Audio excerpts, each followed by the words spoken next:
제가 금요일 날 새벽에 꿈을 꿨어요. 근데 너무 생생해요. 꿈치고는 너무 생생한 꿈이었어요. 제가 제 아내와 함께 차를 타고 이제 집을 향해서 가고 있었는데 중국 공안 같기도 하고 일본 순사 같기도 하고 완스타의 경찰서장이더라고요. 긴 칼을 차고 저를 쫓아와서 저의 신원을 조회하면서 다짜고짜 죽이려고 그 큰 칼을 휘두르더라고요. 가까스로 피했어요. 그랬더니 이번엔 단도를 딱 뽑아서 제 목에 탁 들이대면서 저의 신원에 대해서 묻고 이것저것을 묻더니 경찰서로 끌고 가더라고요. 경찰서에 끌려갔는데 이미 제 앞에 한 10여 명 정도의 목사님들이 끌려와서 취조를 당하고 있고 제가 있는데 조금 있다 보니까 거제에서 목회하는 제 친구 손모 목사님도 끌려왔더라고요. 제 바로 다음에 끌려왔더라고요.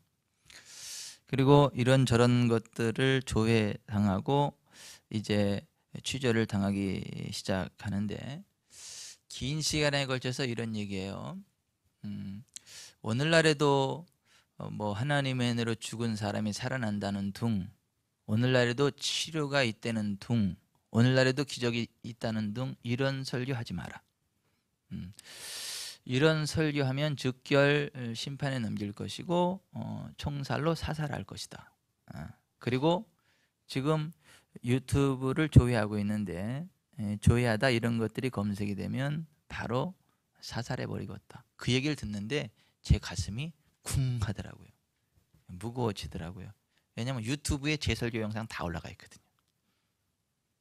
검색만 하면 금방 나오거든요. 나 이제 죽었다 싶어서 이렇게 앉아 있는데 다행히 제가 와중에 검색이 되질 않아서 그 순간은 괜찮았는데 계속해서 하는 얘기가 뭐냐면 설교를 하는 건 좋은데 죽은 사람이 살아난다는 이야기는 하지 말아라. 오늘날에도 치유가 있다든가 기적이 있다든가 그런 설교는 하지 말아라. 만약 그런 설교를 하면 즉결 심판을 해서 총살로 사형하겠다 하고 강압하고 강요하면서 일단은 집으로 돌려보내기는 하더라고요. 그래서 제가 거기서 얼마나 가슴을 졸였고 숨을 죽였던지요. 꿈속이지만 제가 굉장히 떨고 있더라고요. 굉장히 두려워하고 있더라고요. 그냥 제 생각 같아서는 팍 일어나서 오늘날도 하나님은 죽은 자를 살리시는 하나님이시고 오늘날도 병든 자를 치료하시고 기적을 일으키시는 하나님 맞다라고 외쳤어야 되는데 꿈속에서 그러지 못하더라고요. 위축이 돼가지고 위축이 돼서 겁을 잔뜩 먹고 이러고 있더라고요. 그리고 다행이다 싶고 경찰서를 이렇게 훈방조치도 나오는데 그나마 다행이다 싶더라고요. 그래서 너무 긴 시간이 지났기 때문에 내 아내가 집으로 갔거나 아니면 그 자리에서 떨고 있거나 그러겠다 싶어서 제 아내도 걱정되고 그래서 제 아내가 기다리고 있을지 모를 그곳으로 이제 발걸음을 옮기다가 꿈을 깼어요. 근데 꿈을 깼는데 너무 생생한 거예요.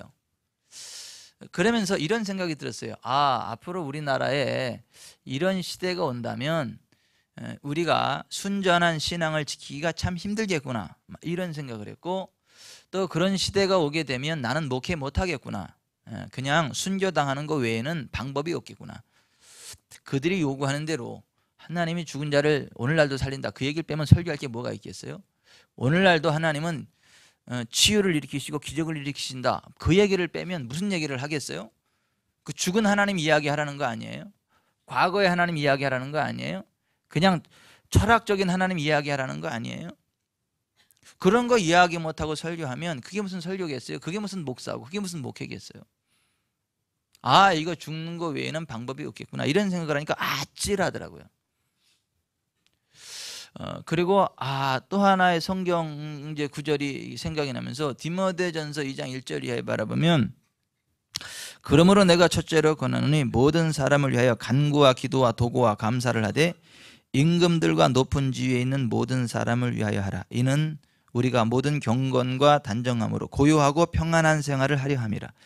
이것이 우리 구주 하나님 앞에 선하고 받으실 만한 것이니 하나님은 모든 사람이 구원을 받으며 진리를 아는 데 이르기를 원하시느니라. 하나님은 한 분이시요 또 하나님과 사람 사이에 중보자도 한 분이시니 곧 사람이신 그리스도 예수라.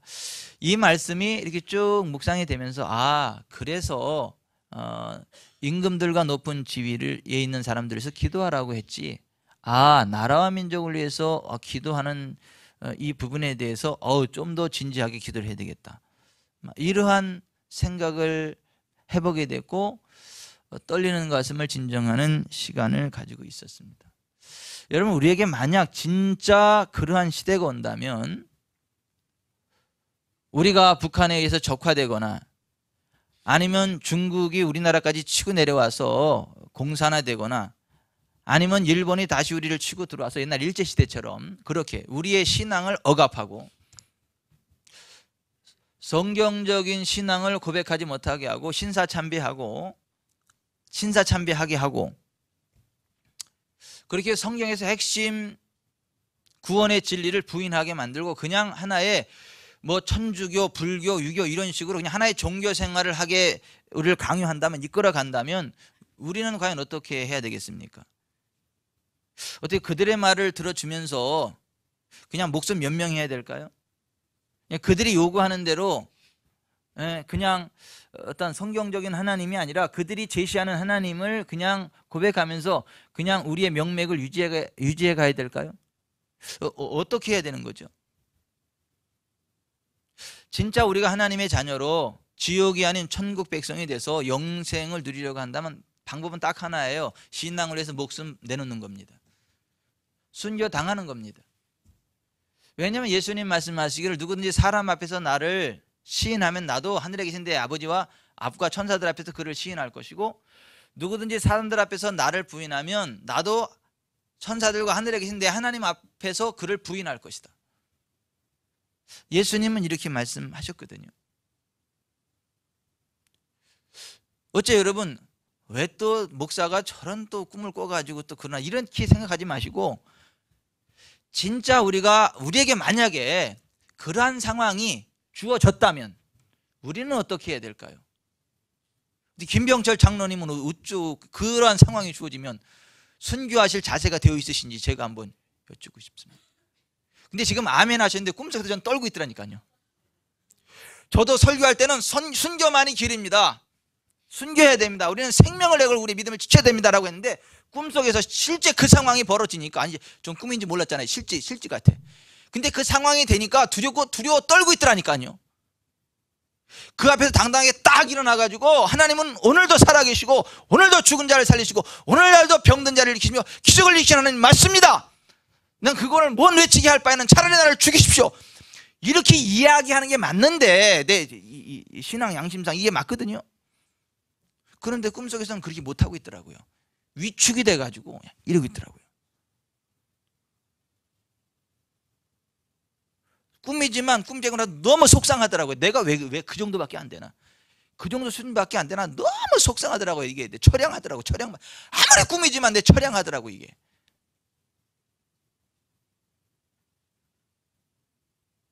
여러분들은 어떠실 것 같습니까? 하나님, 똑같은 꿈을 이들도 꾸게 해주십시오. 스스로를 검증하게 해주십시오. 저는 너무 끔찍하더라고요. 꿈인데 꿈이 아닌 거예요. 이게 실제인 거예요. 실제인데 꿈이고, 일어나서 보니까 잠자리 있으니까 꿈은 꿈이잖아. 근데 너무 생생한 거예요.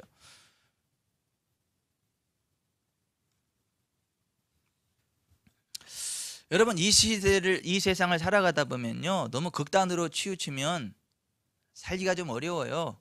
그래서 이 세상을 지혜롭게 살아가는 그 삶의 지혜 가운데 하나가 뭐냐면 중용이라는 거예요. 중도의 길을 걸어가는 것. 중국의 중용이라는 중요한 철학 사상이 있죠. 극단을 피하여 지나치지 않고 부족하지도 않은 과불급, 중도의 길을 걸으라는 아주 중요한 사상이죠. 이는 공자의 손자, 자사의 저작이라고 하는데 후에 주자가 주석을 붙여서 사서의 하나가 되면서 육아의 덕목 가운데 하나가 됐죠. 이 세상을 살아가는 아주 굉장히 중요한 가치체계고 철학 사상입니다.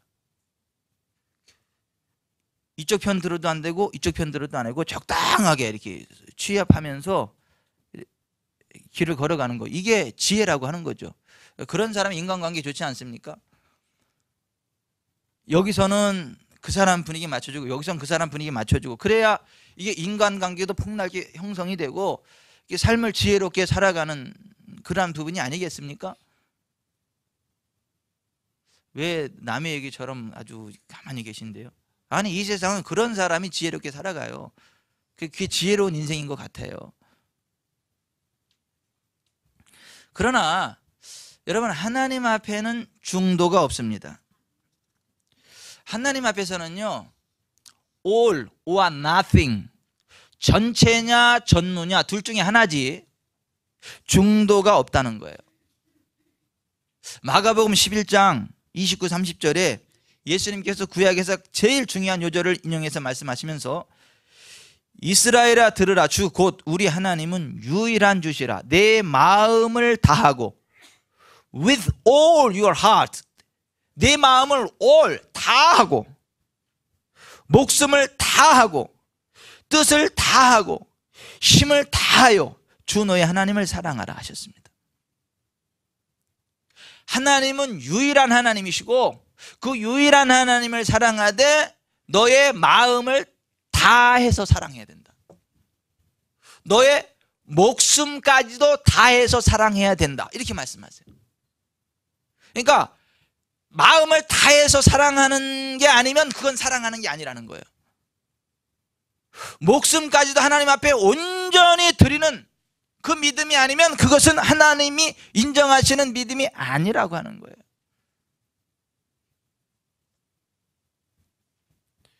all, 전체. 그러니까 우리의 100% 전심을 원하는 거지 한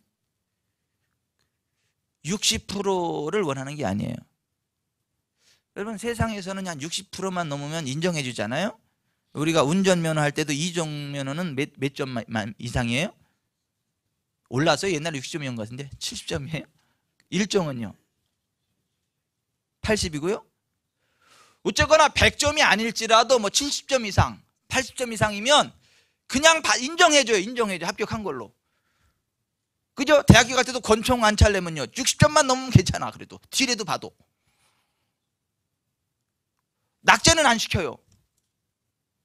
그런데 하나님 앞에서는 그런 거 없다는 거예요. 내 마음을 다하고 목숨을 다하고 뜻을 다하여 주 너의 하나님을 사랑하는 것만이 하나님 앞에 인정받는 신앙이다 라고 말씀하고 있는 것입니다. 이게 좀 심각해야 되는 거예요. 진지해야 되는 거예요.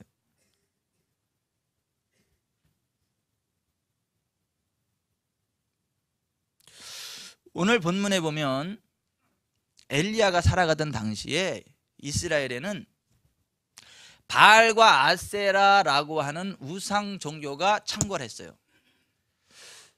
그 당시 이스라엘 사람들은 하나님을 부인하진 않았지만 하나님도 인정했지만 바알과 아세라를 함께 인정했어요. 같이 인정한 거예요.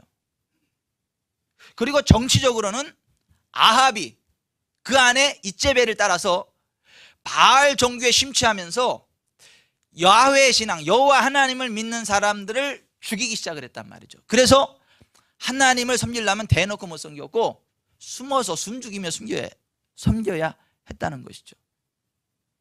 그 시대에 드러내놓고 하나님께 대한 신앙을 고백한 사람이 엘리야예요. 그리고 엘리야가 그 아합한테 이야기하기를 진짜 살아계신 참신은 여호와 하나님 한 분이다. 바알과 아세라는 가짜다. 이렇게 이야기를 했어요. 지금 국가적으로 경제적으로 어려움을 맞이하는 게 왕이 하나님이 아닌 아합을 섬기기 때문에 국가적으로 이렇게 힘들고 어렵다. 왕이 회개하지 않으면 이 나라가 망할 거다. 비도 이슬도 내리지 아니하고 이 나라가 망할 것이다. 이 나라가 어려운 것은 왕 당신이 바알이라고 하는 우상을 숭배하기 때문이다라고 얘기를 했어요. 성경에 우상을 숭배하면 하늘을 닫아 비를 내리지 않겠다는 하나님의 그 말씀이 이루어진 거기 때문에 그렇다. 아합이 화가 났어요. 엘리야를 죽여버리려고 했습니다. 그러니까 엘리야가 당신이 섬기는 바알 선지자들을 다 갈멜산으로 불러올려라. 아세라 선지자들을 불러올려라. 거기서 불러서 응답하는 신, 그가 참 신, 참 하나님임을 대결하자 그랬습니다. 그래서 갈멜산 정상에 바알 선지자 450명, 아세라 선지자 400명, 총 850명을 끌어올렸어요. 거기서 드러내놓고 하나님 편에 서는 사람은 엘리야 선지자 한 사람입니다.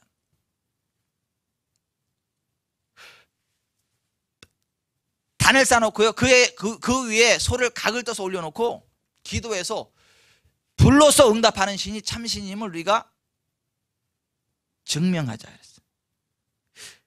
그때에 거기에 다 모인 이스라엘 백성들은요, 눈치 보고 있는 거예요. 눈치 보고 있는 거예요. 눈치 보고 있다가 이제 어느 쪽으로 붙어야 되나 이거 이렇게 쭉 보고 있는 거예요. 근데 이스라엘 백성들이 하나님이 살아계신 걸 경험 못한 사람들 아니거든요. 하나님이 살아계신 걸 경험한 사람들이거든요. 근데 정치적인 압박에 못 이겨서 지금 바알 종교 따라가고 있는 거거든요. 또 사회적인 분위기가 그러니까 바알을 숭배해야 돈이 좀 생기거든요. 그 바알 종교를 숭배하면요, 재미도 있거든요. 거기 참석하면, 그 바알 아세라 종교에 가면 거기서는 음행하는 게 이 종교적인 행위로 인정이 돼가지고 그게 그냥 신앙이라는 이름으로 묵인되거든요. 그러니까 적당히 즐길 수 있고 돈도 생길 수 있고 국가적으로 출세할 길도 있고, 그런데 하나님 편에 서면 그런 것들이 다 차단되고 심지어 죽을 수 있으니까 눈치 보고 있는 거예요. 그때 엘리야가 한 얘기가 21절에 너희가 어느 때까지 둘 사이에서 머뭇머뭇하려느냐, 여호와가 만일 하나님이면 그를 따르고 바알이 만일 하나님이면 그를 따를지니라 하고 했어요. 근데 이스라엘 백성들이요, 머뭇머뭇 거리고 있는 거죠. 여러분은 수많은 이스라엘 백성들 같은 사람입니까? 엘리야 같은 사람입니까? 함부로 얘기를 못하겠습니까? 엘리야와 같은 사람이 되시기를 예수님의 이름으로 축복해드립니다. 엘리야와 같은 사람. 신앙생활에 중도는 없는 거예요. 전적으로 하나님께 몰입하든지 세상으로 가든지 둘 중에 하나지, 양쪽 발을 놓는 중도는 없는 거예요. 여러분, 성경에서 가장 큰 죄는 하나님 외에 다른 신을 섬기거나 우상 숭배하는 거예요. 영적인 간음이라 그래요. 성경에서는 우상 숭배를 간음이라고 묘사합니다. 저는요, 제 아내를 사랑합니다. 이 세상에 여자는 김옥순이 하나밖에 없어. 저는 제 아내를 굉장히 사랑합니다. 내 생명이에요.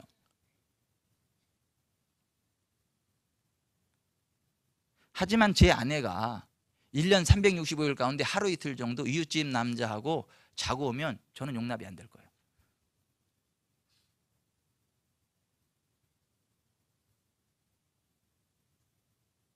다른 실수는 다 용납이 돼도 그건 용납이 안 될 거예요.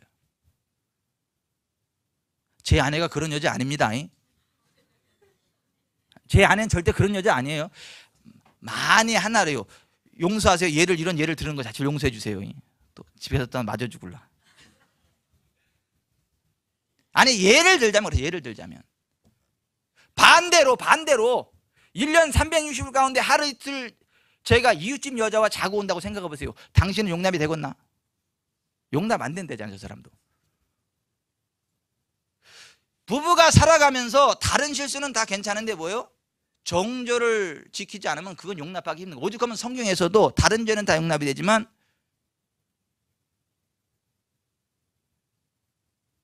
간음한 걸로 인해서는 이혼할 수 있다. 이혼 증서를 써서 이혼해 줄 수도 있다. 이렇게 이야기를. 하나님은 이혼을 경멸하신다 그랬습니다. 이혼을 싫어하신다 그랬습니다. 이혼하는 자를 저주한다 그랬습니다. 말라기서에 보면. 하지만 음행한 연고로는 이혼 증서를 써서 주는 게 가능하다. 하나님이 이렇게 말씀하실 정도로 가서는 안 될 길이 가늠 아니에요. 자, 보십시다. 성경에서는 하나님도 섬기고 우상도 섬기고 같이 섬기는 것 갖다가 영적인 간음이다 이렇게 이야기를 해요. 영적인 간음이란 얘기 뭐죠? 하나님의 자녀요, 예수 그리스도의 신부이지만 버림받을 수 있다는 거예요. 이것 봐, 아멘을 못 하시잖아. 성경에서 부부 이혼이 절대 안 된다라고 말씀하십니다. 하나님이 짝져 주신 것을 사람이 나누지 못한다 이렇게 말씀하십니다. 절대 이혼은 안 됩니다. 성경이 이렇게 이야기합니다. 그러나 배우자가 음행했다면 그 음행의 문제로는 이혼 증서를 써서 이혼할 수 있다 이렇게 이야기를 합니다. 이게 무슨 얘기죠? 하나님이 우리 절대 버리지 않습니다. 예수님 우리 절대 버리시지 않습니다. 그러나 음행한 연고로는 버려질 수 있어요. 음행이 뭐라고요? 우상 숭배. 하나님 앞에 중도는 없어요. 여러분, 출애굽기 20장에 하나님의 백성에게 10계명을 주셨어요. 10가지 계명. 하나님의 백성은 이 10계명 이거 이대로 살아야 된다. 첫 번째 계명이 뭐죠? 너를 위하여 새긴 우상을 만들지 말고 또 위로 하늘에 있는 것이나 아래로 땅에 있는 것이나 땅 아래 물속에 있는 것이 어떤 형상도 만들지 말며 그것들에게 절하지 말며 그것들을 섬기지 말라. 신명기 4장 19절 또 그리하여 네가 하늘을 향하여 눈을 들어 해와 달과 별들 하늘 위의 모든 천체 곧 너희의 하나님 여호와께서 천하 만민을 위하여 배정하신 것을 보고 미혹하여 그것에 경배하며 섬기지 말라. 고린도전서 10장 20절 무릇 이방인이 제사하는 것은 귀신에게 하는 것이요 하나님께 제사하는 것이 아니니 나는 너희가 귀신과 교제하는 자 되기를 원하지 아니하노라. 우리가 신앙생활하면서 실수할 수 있어요. 넘어질 수 있어요. 사람이 어떻게 실수를 안 하겠어요? 저도 제 아내 사랑하거든요. 가끔 실수하거든요. 마음 아프게 하거든요. 마음 상하게 하거든요. 그렇다고 제가 20준 여자하고 자지는 않습니다. 우리가 신앙생활하면서 연약해서 실수할 수 있어요. 넘어질 수 있어요. 하지만 우상 숭배는 안 됩니다. 우상 숭배는 안 됩니다. 신앙생활에 중도는 있을 수 없어요. 우리가 하나님을 사랑한다는 건 마음을 다하고 힘을 다하고 뜻을 다하고 목숨을 다해 하나님을 사랑하는 거지 적당하게 하나님 사랑하는 게 아니다. 신명기 18장 10절에 점쟁이나 기륭을 말하는 자나 요술하는 자나 무당이나 지는 자나 심젓자나 박수나 초혼자를 너희 가운데 용납하지 말라. 이런 일을 행하는 모든 자를 여호와께서 가증히 여기시나니 이런 가증한 일로 말미암아 내 하나님 여호와께서 그들을 내 앞에서 쫓아내시느니라. 너는 내 하나님 여호와 앞에 완전하라. 내가 쫓아낼 이 민족들은 기륭을 말하는 자나 점쟁이의 말을 듣거니와 내게는 내 하나님 여호와께서 이런 일을 용납하지 아니하시느니라.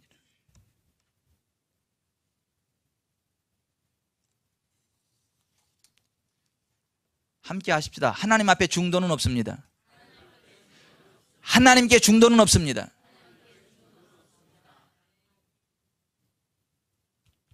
둘째, 복음의 중도 없어요. 기독교의 가장 기초가 되는 교리는 십자가의 대속의 교리와 부활의 교리예요. 이 교리에는 타협이 있을 수 없고 다른 어떤 종교의 교리도 이 복음을 희석시킬 수 없어요. 하나님이신 예수님이 인자 사람으로 오셨습니다. 깨끗한 피를 우리를 위해 흘려주셨습니다. 육체의 생명은 피에 있습니다. 죄의 삭은 사망입니다. 사람으로 오신 예수님께서 자기의 깨끗한 피를 우리를 위해 흘려주신 거예요. 죽어주신 거예요. 그 아들 예수의 피가 우리를 모든 죄에서 깨끗하게 하는 거예요. 피 흘림이 없은 적 죄사함이 없어요. 사람도 물건도 피가 뿌려지지 않으면 죄사함 없어요.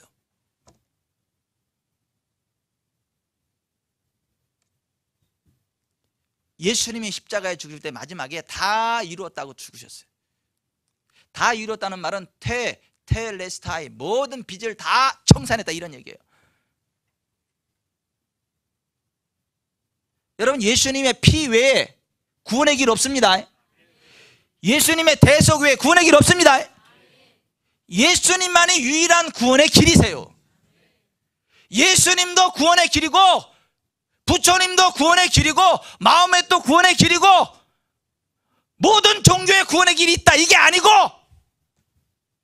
예수님의 피, 예수님의 구속, 예수님만이 유일한 구원이시다. 예수님이 말씀하셨어요. 내가 곧 길이요 진리요 생명이니 나로 말미암는 것은 아버지께로 올 자가 없다. 요한복음 14장 6절에 그랬어요. 사도 베드로가 이 말을 기억하면서 사도행전 4장 12절에 다른 이로서는 구원을 받을 수 없나니 천하 사람 중에 구원을 받을 만한 다른 이름을 우리에게 주신 일이 없음이니라. 여러분, 복음의 중도 없습니다. 예수님만이 구원의 길입니다. 근데 오늘날에는요, 모든 종교를 인정하자, 모든 종교의 구원의 길이 있다, 이렇게 이야기하는 목회자들이 그렇게 많아져요. 심지어는 신학자들이 그래요. 신학교에서 그런 걸 가르쳐요. WCC가 그러한 사상을 주창하는 거예요. 그거는요, 배도입니다.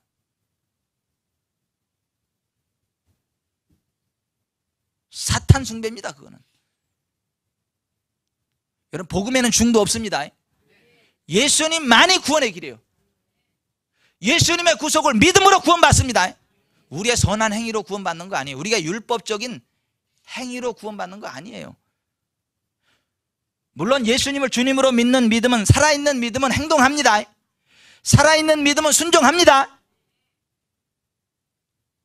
믿음으로 구원받았기 때문에 순종하는 거지, 율법적인 행위로 구원받기 위해서 율법적인 삶을 사는 게 아니에요. 비슷한 말 같지만 달라요. 예수님이 나더러 주여 주여 하는 자마다 다 천국에 들어갈 것이 아니요 다만 하늘에 계신 내 아버지의 뜻대로 행하는 자라에 들어가리라. 마태복음 7장 21절에 그랬어요. 행함이 없는 믿음은 영혼 없는 몸이 죽은 것 같이 그 자체가 죽은 것이다. 물론 살아있는 믿음은 행동하게 돼 있어요. 순종하게 돼 있어요.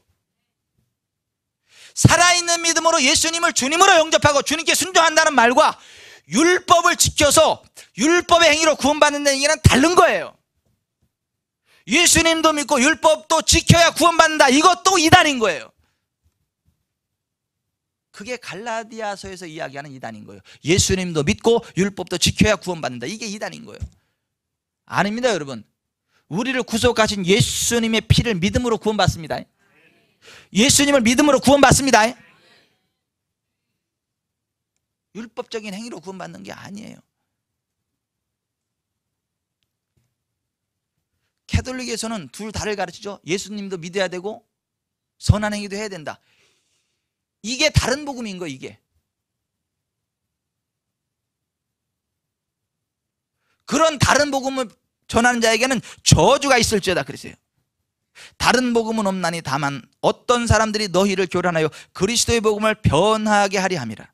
그러나 우리나 혹은 하늘로부터 온 천사라도 우리에게 너희에게 전한 복음 외에 다른 복음을 전하면 저주를 받을지어다. 갈라디아서 1장 7, 8절에 그렇게 되어 있어요. 우리가 예수님 믿고 구원받은 사람은요, 주일 성수합니다. 온전한 11조 드립니다. 그러나 주일 성수해서 구원받는 게 아니에요. 온전한 11조에서 구원받는 게 아니에요. 구원받은 감격으로, 하나님의 은혜로 구원받은 감격으로 주일 성수하는 것이고, 구원받은 감격으로 온전한 11조 드리는 거지, 주일 성수해서 구원받는 거 아니에요. 11조에서 구원받는 거 아니에요.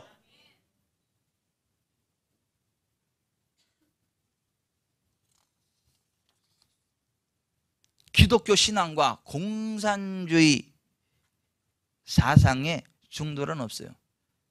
기독교와 공산주의는 공존할 수가 없는 거예요. 공산주의는요, 세이터니즘, 사탄의 사상입니다.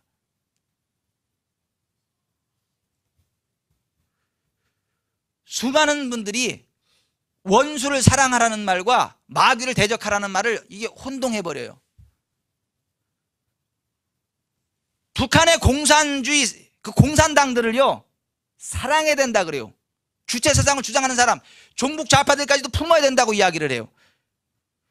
공산주의는요, 원수 차원이 아닙니다. 마귀 차원이에요. 따라서 공산주의는 원수 차원이 아니라 마귀 차원입니다.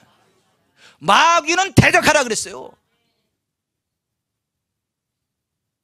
원수까지라도 사랑하라 그래가지고 다 뭐 김정은이도 품고 다 품어야 된다 그러고 뭐 다 사랑하는데 그게 사탄주의예요. 공산주의와 기독교는요 양립할 수가 없는 거예요. 마귀를 대적하라 그랬어요. 공산주의가 왜 사타니즘입니까? 하나님을 대적하는 무신론주의자들이에요. 많은 주님의 교회를 파괴해요. 마귀는 살인자라는데 공산당들 살인자들입니다. 사람 생명을 파리 목숨처럼 죽여버립니다. 지금 북한을 보세요. 예수 믿는 사람들 잔혹하게 죽입니다. 공산주의 혁명을 빙자해서 모태똥이 6,400만 명을 죽였어요. 스탈린이 4,500만 명을 죽였어요. 김일성, 김정일이요 700만 명을 죽였어요. 히틀러는요 유대인 600만 명을 학살했어요. 이게 다 누구의 조종을 받는 거예요? 사탄의 조종을 받는 거예요.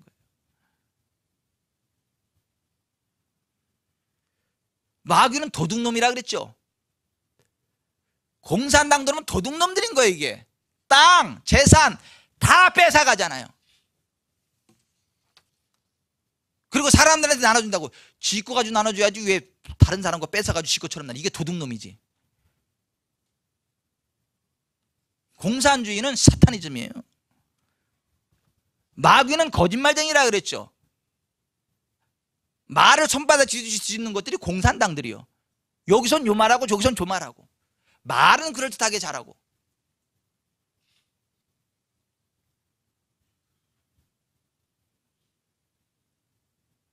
그냥 건전한 좌파는 괜찮아요. 종북 좌파는 안 됩니다.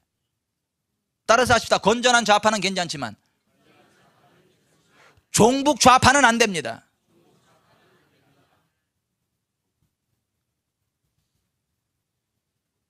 북한의 인권에 대해서 입 다물고 통일 대박을 꿈꾼다. 이거 문제 있는 거예요. 경제 논리로 따지는 거. 돈 되면 모든 거 오케이. 이게 사탄주의 사상이에요. 돈이면 모든 거 오케이. 이게 사탄주의 사상이니까 실용주의. 아무리 돈이 되고 명예가 따라와도 아닌 건 아닙니다. 사탄이 예수님께 와서 뭐라 그래? 만일 내게 엎드려 경배하면 천하만국과 그 모든 것을 다 내게 줄 거다. 이게 사탄 아니에요? 예수님이 뭐라 그랬어요? 고맙다 야. 네가 준 돈과 권세를 가지고 착한 일을 할게, 선한 일을 할게. 그랬어요? 사탄아 물러가라.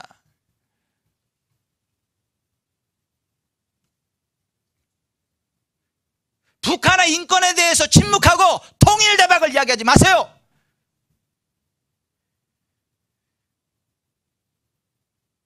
돈보다 더 중요한 게 있는 거예요. 하나님의 형상, 하나님의 형상, 인권.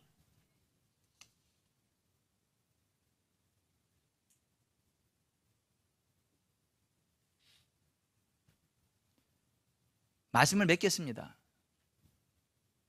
세상에서는 중도가 지혜를 통해요. 하나님 앞엔 중도 없어요. 마음과 힘과 목숨과 뜻을 내서 하나님만을 사랑하라고 성경은 이야기합니다. 복음에 중도 없어요. 예수님만이 구원의 길이라고 말씀하십니다.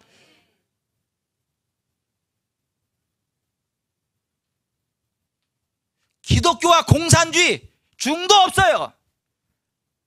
공산주의 안 됩니다. 또 우리 목사 수구 꼴통파가 돼가지고 또 무슨 나이도 젊은 사람이 또 왜 저래? 그러지 마세요. 제가 지금 정치 얘기하는 거 아니에요. 우리의 신앙을 이야기하는 거, 우리의 믿음을 이야기하는 성경적인 가치 체계를 이야기하는 거예요.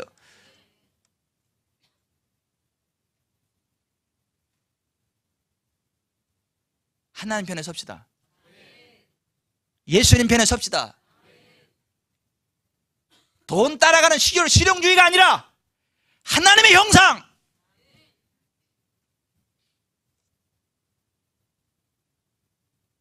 인권에 집중하십시오. 다른 사람의 인권을 짓밟지 마세요.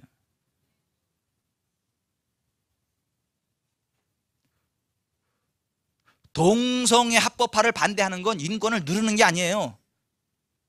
그걸 인정해버리면요, 양성애자들이 아니라 정상적인 사람들을 억압하겠다는 거예요.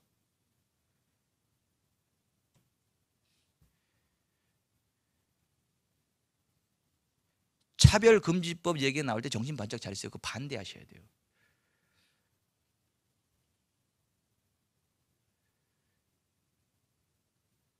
제가 얼마 전에 충격적인 얘기를 들었어요. 엄청 큰 교회예요. 근데 거기는 차별금지법 같은 거 관심도 없어. 신경도 안 쓰고. 우리 같이 큰 교회도 뭐 반대하자 그러고 막 그렇게 하는데, 우리 같이 큰 교회도 말이지 그 반대하자 그러고 막 이렇게 하는데, 그 태산 같은 그러한 교회들이 신경을 안 써. 우리는 크면 거긴 태산이잖아. 아니, 그거는 아니죠. 그거는 아니죠. 그 나만 편하면 되는 거예요? 당장 나만 편하면 되는 거예요, 그냥? 우리의 후손들은 어떻고요? 우리 자녀들은 어떻고? 우리 후손들은 어떻고요? 나만 편하게 살다 가면 되는 거예요?